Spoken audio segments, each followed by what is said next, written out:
ပြီးတော့16ဖြစ်သွားပါတယ်2020မှာစပြီးတော့တော်တော်လေး official ဖြစ်ပါတယ်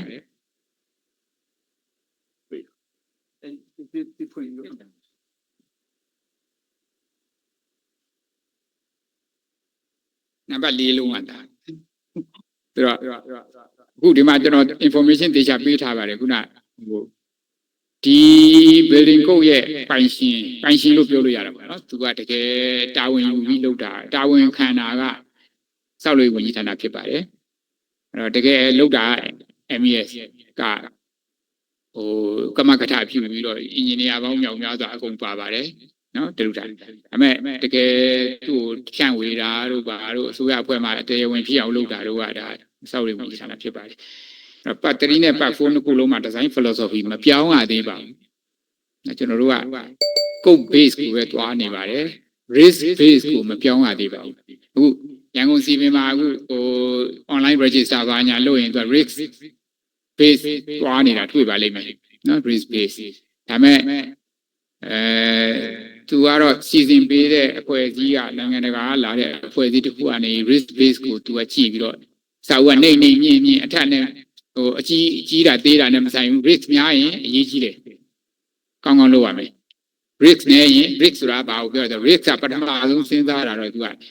ဒီအစာအုပ်တစ်ခုမတော်တဆမှုများဖြစ်ခဲ့ရင်လူတွေရဲ့အသက်အန္တရာယ်ဆုံးရှုံးမှုဟာဒါအရေးကြီးဆုံးစဉ်းစားရတယ်ဒုတိယအချက်ကတော့ဒါဟိုသူ့ရဲ့ဟိုစီးပွားရေးဆိုင်ရာထိခိုက်မှုအဲ့လိုသွားတာပါအဲ့တော့အသက်အန္တရာယ်ကအကြီးကအနေနဲ့စဉ်းစားပြီးတော့ဒါကြောင့်သူကတစ်ထက်သေးဖြစ်ပါစေသူဟာအရေးကြီးတဲ့အဆောက်အဦလည်းဖြစ်နိုင်တယ် risk များရင်အထက်ပေါင်းများစွာဖြစ်ပါစေ risk နည်းရင်သူကဟိုအရေးမကြီးတဲ့အဆောက်အဦလည်းဖြစ်နိုင်တယ်သူအဲ့လိုသွားတဲ့ဥစ္စာနဲ့ concept ကအဲ့လိုသွားပြီးတော့မှသူက safety ကိုများယူတာနဲ့နည်းယူတာကစားတယ်ဒီမှာတော့ကျွန်တော်တို့သုံးနေတဲ့ဟာမှာတော့နည်းများဓာယူဆိုဓာယူအပြီးသွားတယ် descriptive factor ဓာဆိုတရားပဲတရားဆိုတရားပဲသူကတခါတည်းခွဲပေးထားတာပဲတကယ် risk base ကြရင်သူအဲ့လိုမဟုတ်တော့ဘူးသူကရှစ်ထပ်မဟုတ်လို့ဒီလိုဖြစ်မယ်15ထပ်ဖြစ်မယ်မပြောတော့ဘဲနဲ့သူက risk နဲ့သွားတာအဲ့တော့အဲ့ philosophy ကိုကျွန်တော်တို့မပြောင်းရသေးဘူးမပြောင်းတဲ့အကြောင်းကခုနပြောတဲ့ဟာအကြောင်းကျွန်တော်တို့အစဉ်အသင့်မဖြစ်သေးလို့အစဉ်အသင့်မဖြစ်ခဲနဲ့အတင်းအဓမ္မပြောင်းပြီးမလုပ်နိုင်ရင်ဘာမှမဖြစ်အဲ့တော့ခုနအဲ့ဒီပြောခဲ့တဲ့အကြောင်းကြောင့်ပဲ part 4ကလည်းမယ်ရအိမ်မပြောင်းလိုက်ရပါဘူးအဲ့တော့သူ့မှာ73ပိုင်းပါပါတယ်ပထမဆုံးပိုင်းကတော့အထွေထွေပိုင်းပေါ့နော်41ပြီးတော့42က investigation ပိုင်းအခုကျွန်တော်တို့အများကြီးစကားပြောဆိုပြီးကင်တွယ်ပြီးတော့အဆင့်မီအောင်လုပ်ရမှုအပိုင်းအခု swine test geotechnical investigation လို့ခေါ်တာပေါ့အဲ့ဒီဟာမှာဒါပုံမှန်လင်းပဲပြောပြရစီကျွန်တော်နိုင်ငံမှာကုမ္ပဏီပေါင်းများစွာရှိတယ်လူတွေပေါင်းတော့များစွာလုပ်နေတယ်ပတ်စံလည်းကုန်တယ်လုပ်တဲ့လူတွေပြောရရင်အာမနာတမ်းပြောရရင်ပတ်စံကုန်တဲ့လူလည်းဘာမှမတတ်သူတို့ပတ်စံကုန်ပြီးတော့ရောက်လာတဲ့စာအုပ်ကြီးကထူပါကျွန်တော်လက်ထဲရောက်လာရင်လည်းဘာမှသုံးမရဘူးမညာမတာပြောတယ်ဆိုတာအဲ့ဒါပြောတာနော်ဘာသုံးမရဘူးဆိုတာသုံးလို့ကိုမရဘူးအဲ့ဒါအများကြီးပြင်ရအောင်ပါနော်ဟိုစိုင်းတက်လုပ်နေတဲ့ကာယကံရှင်တွေကတော့ကျွန်တော်မြင်စိတ်ဆိုးမလားမသိဘူးတကယ်ကိုမရဘူးအထက်မှာ CD file တွေပါရှောက်ရေးဒါအဲ့ CD file တွေနဲ့ဘာမှတွေ့မရဘူးအဲဆိုတော့ကျွန်တော်တို့ကြတော့လေဒါကျွန်တော်ကဟိုဒီမှာဟို SCC ပထမဆုံးအလုပ်ရ structural engineer license ရထားတဲ့92 93ကလေးကကျွန်တော်စဝင်ကလေးကကျွန်တော်နံပါတ်16ပါနောက်ပိုင်း CIE တွေမရှိတော့ကျွန်တော်နံပါတ်8 SCC 8နော်ပြီးတော့ဒီဘက် PE တွေစတော့လဲကျွန်တော်တို့ကစပြီးတော့ MBE တဲ့စခဲ့တော့ကျွန်တော်က structure 29 geotechnical 330ပါကျွန်တော်နံပါတ်ကအဲ့လိုဆိုတော့ကျွန်တော်တို့တောက်လျှောက်ပါခဲ့ပြီးဒီလုပ်ခဲ့နောက်ဟိုပညာရေးပိုင်းအနေနဲ့ဆိုရင်လည်းဒါ structure နဲ့ပတ်သက်လို့ဟို geotechnical ဂျာမနီမှာသွားတဲ့အချိန်မှာ geotechnical အဓိကလုပ်ခဲ့တာ PE ကြတော့လည်းမြေကြီးနဲ့ပတ်သက်တာ foundation နဲ့ပတ်သက်တာလုပ်တော့အဲ့မှာမြင်လိုက်ကြတဲ့သုံးမရဘူးမှကြည့်ရတဲ့ခါကြီးအများကြီးအဲ့လိုဖြစ်နေတကယ်သုံးပြီးတော့တွေ့တဲ့ချက်တော့လည်းဘလို့မှအဆင်မပြေတာတွေထွက်တယ် ဒါတွေကကျွန်တော်အပြစ်ပြောတာမဟုတ်ပါဘူး။ဒါဆိုတကယ်အရေးအကြောင်းကြတော့အဲ့ဒီအစင်အလွဲအမှားတွေကနေပြီးတော့ဒုက္ခပေးပါတယ်။ပေးတယ်။အဲ့ဒီထက်ကဒုက္ခပေးတဲ့ဟာတွေကနေကျွန်တော်တို့ကိုယ်တိုင်လုပ်ရရင်ပဲအဲ့လောက်ကလေးတော့မှန်အောင်လုပ်ပေးပါတောင်းပန်ထားတယ်ချင်းရောက်တယ်။နော်ဆိုတော့အဲ့ဒါဆိုကျွန်တော်တို့ကနတ်မျက်စိရထားဖို့ကျွန်တော်ခဏပြောတယ်ဝူခုံးနဲ့ညီကိုမတော်ဘူးပဲဝူခုံးဆိုတာတော့ညီကြီးနဲ့ကိုခေါ်ပြီးတော့ညီနဲ့ကိုခေါ်ပြီးလာတဲ့ဘာလို့ညာလို့ပြောနိုင်တယ်ကျွန်တော်တို့အဲ့လောက်တတ်နိုင်ရင်လည်းအဆောက်စိုက်နေရသွားပြီးညီနဲ့ကြီးလာပါဦးအောက်ထက်ကညီကြီးကဘယ်လိုနေလဲရင်ဘာညာမေးလို့ရတာပေါ့နော်အဲ့လိုမမေးနိုင်လို့စွိုင်းတက်ရုပ်ပါဆိုတဲ့ဟာကိုစွိုင်းတက်ကဘာဒီမှမသိလို့ထားတဲ့ခါကျတော့အောက်ကလွဲကိုခဲ့တယ်လို့လွဲတယ်ဆိုတော့အဲ့ children investigation ဘိုင်းရတာ42မှာဒါ IPC ထဲမှာပါတဲ့ဟာကိုပဲကျွန်တော်ယူဒါပေမဲ့အဲ့ဒီ portion မှာတော့ကျွန်တော်တို့တိုင်းပြည်မှာသုံးနေကြ practice နဲ့ကြိုက်တဲ့ဟာလေးတွေကျွန်တော်လုပ်ထားပါတယ်နောက်သူ့မှာဒါသူ IPC ကိုကျွန်တော်ကူးတာဖြစ်ကြသူ့မှာပါတဲ့ဟာလေးတွေအကုန်လုံးကျွန်တော်ပြန်ထည့်ထားတာပေါ့နော်ထည့်ထား excavation grading မှာမြေတူးတာမြေပါညာဆိုတဲ့ကိစ္စတွေနောက်section 4ကတော့သူကကျွန်တော်တို့မှာ basement တို့ဘာလို့အပါလိုင်း ground floor တို့မှာအဆူပြန်တဲ့ကိစ္စတွေပါလေကိစ္စသူပါတယ်နောက် retaining system retaining wall ကျွန်တော်တို့မှာ permanent retaining wall တွေရှိတယ် deep excavation တွေလုပ်တဲ့အခါမှာ temporary retaining wall တွေရှိတယ်အဲ့ဒါတွေနဲ့ပတ်သက်လို့ဒါမဲ့2020 version ကိုဘာပြောင်းသင့်ပါတယ်လဲဆိုပြီးတော့ဌာနဆိုင်ရာတွေကိုအဖွဲ့အစည်းတွေကိုပို့တဲ့အချိန်မှာတချို့ဟာတွေကိုသူတို့ကကုတ်ထဲမှာတိတိကျကျလမ်းညွှန်ချက်မပါလို့လုပ်ပေးပါလို့ပြောတာရှိပါတယ်ဒါလည်းပြောပါဦးမယ်အမေရိကန်ကုတ်တွေကိုဘာတွေမှာကဘာမဲ့တတ်မှမယ်ရရေးမထားဘူးဆိုရင်ကုတ်ထဲမှာရေးလို့မဖြစ်လို့မရေးတာအဲဆိုသူကတချို့ကိစ္စတွေက theoretically အရန်ကို settle ဖြစ်သွားပြီးတော့သူတေသနာဘာလို့လုံးတိတ်မပြောင်းတော့ဘူးဆိုတဲ့ဟာတွေရှိတယ်ပို့ပြီးတော့ဒါနည်းနည်းအနှုတ်စိတ်သွားတဲ့ဟာတွေရှိတယ်အဲ့ဟာတွေကြတော့ကုတ်ထဲမှာအတိရေးထားလို့ရတယ်ဒါပဲလုပ်ပါဟိုလိုမလုပ်ပါနဲ့ဒီလိုမလုပ်ပါနဲ့ဒါမဲ့